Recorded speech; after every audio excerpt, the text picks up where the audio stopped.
समय तक रुका और सब कुछ देखा मैंने। And look down as far as I could, और कहाँ तक देखता गया, वहाँ तक देखता गया खड़ा खड़ा जहाँ तक मैं देख सकता था। लुक डाउन मतलब उस रास्ते को अच्छे से देखा, एक एक करके।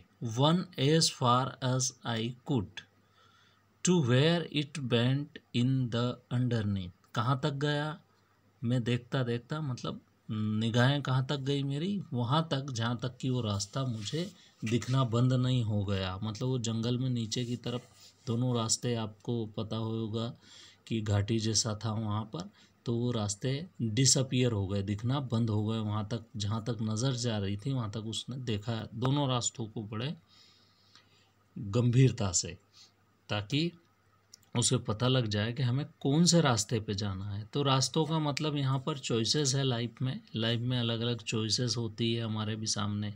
बहुत बार हमारे सामने भी विकल्प होते हैं कि हमको दो विकल्प में से एक का चुनाव करना होता है। तो इसी के संदर्भ में पूरी पोएम है।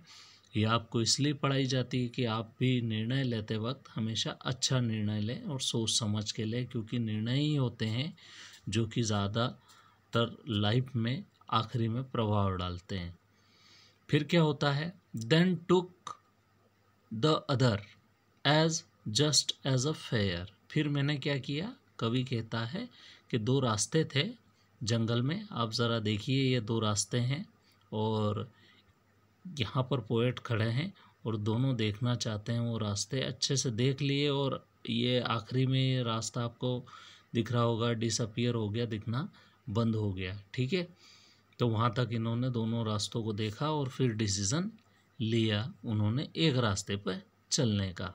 ठीक है, तो कौन सा रास्ता लिया, दूसरा रास्ता अपनाया। पहले वाला ना अपना के उन्होंने दूसरा रास्ता अपनाया कि यही उचित है मेरे लिए।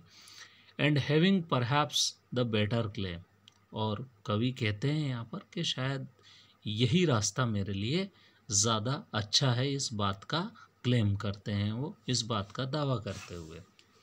Because it was a grassy and wanted wear. Grassy मतलब जिस पर घास उगी हुई है।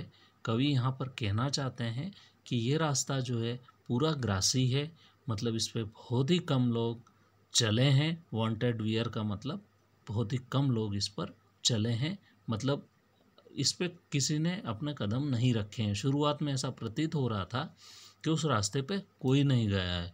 मतलब कवि वो रास्ता लेते हैं, यहाँ पर पोएट वो रास्ता लेते हैं जिस पर अभी तक कोई भी नहीं गया। Though as far that passing there had worn them really about the same.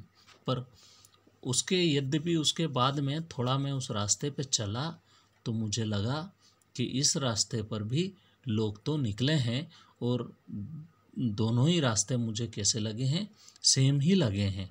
शुरुआत में थोड़ा सा डिफरेंस लग रहा था कि दोनों रास्ते अलग अलग हैं, पर बाद में थोड़ी देर चलने के बाद में पोएट को ये फील हो गया कि दोनों रास्ते लगभग एक जैसे हैं। और पहले उन्हें लग रहा था कि इस रास्ते से कोई नहीं गया है, पर अब उन्हें लग रहा है कि इस रास्ते से ज़रूर लोग निकले हैं, क्योंकि ये रास्ता भी वैसा ही है जैसा वो रास्ता जो कवि जिस पर नहीं चले हैं। And both that morning equally less, और दोनों रास्ते उस दिन मुझे एक ही जैसे प्रतीत हो रहे थे। In a leaves no steps had a trodden black. उस दिन ऐसा लग रहा था कि कोई भी कदम जो है उस रास्ते पे नहीं पड़े हैं, क्योंकि ट्रोडन ब्लैक का मतलब होता है पूरी ज़मीन जो है यहाँ पर एक तरह से येलो कलर में इसलिए हो गई है क्योंकि पत्तियाँ ऊपर से गिरी है। तो पत्तियों में जब हम पाँव रखते हैं तो नीचे से ज़मीन जो ब्लैक कलर की होती है तो ब्लैक दिखती है। तो स्टेप्स अगर लिए गए हैं तो ज़रूर ज़मीन जो है अंदर से काली दिखेगी, मतलब वहाँ पर किसी ने कदम नहीं रखे थे, ऐसा उन्हें प्रतीत हो रहा था। पर बाद में जो है उन्हें लगा कि नहीं, यहाँ पर कोई चला है।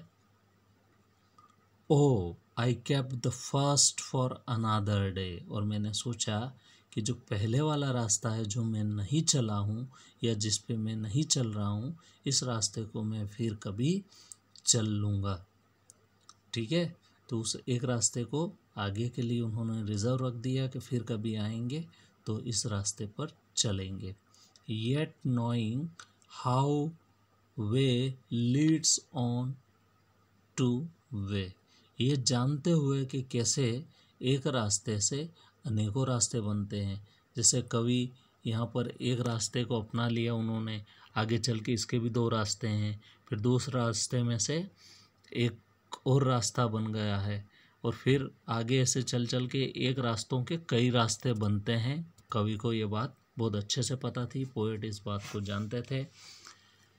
आई डाउटेड, अब मुझे संदेह हुआ। आई doubted if I should come ever back, क्या मैं वाकई कभी वापस इन रास्तों पे आऊँगा। कभी ये बोल रहे हैं अपने आप से कि मैं सोच तो रहा हूँ कि इन रास्तों पे फिर से आऊँगा, पर क्या कभी आ पाऊँगा मैं इन रास्तों पे।